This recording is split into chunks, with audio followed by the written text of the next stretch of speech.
Manchester City versus Arsenal on the 26th of April 2023 is a perennial 6-pointer, with only 4 points between Manchester City and Arsenal as it stands, City having a game in hand against Brighton away.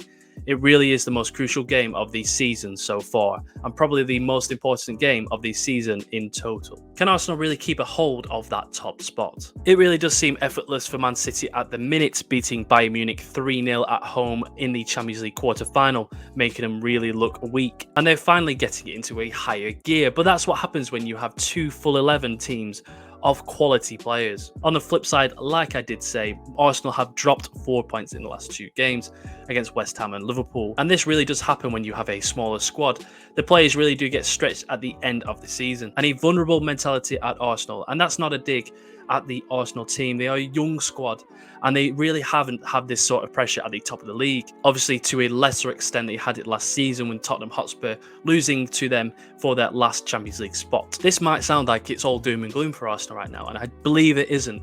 I really don't. Arsenal are currently packed with leaders in their squad: Martin Odegaard, Thomas Partey, Gabriel Jesus. You could even say Aaron Ramsdale, who saved Arsenal points against Liverpool away. And when you look at the next fixture, which is Southampton at home, it really is a tie where they could blow off the cobwebs for the important match against City. Hopefully by the time the Man City game comes about as well, William Saliba will be back in the team 9 days away.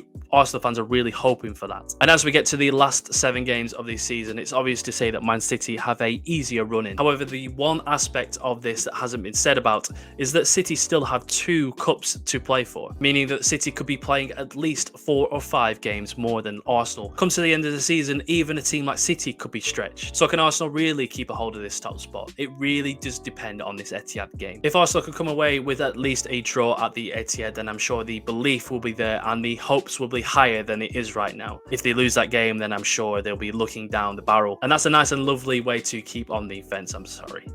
If you haven't already, can you go and subscribe to the channel? And I do appreciate all the likes and comments, and hopefully Arsenal fans won't be too disheartened by this video. I'm really rooting for them, and I really don't want City to win this league again. It seems really boring, doesn't it?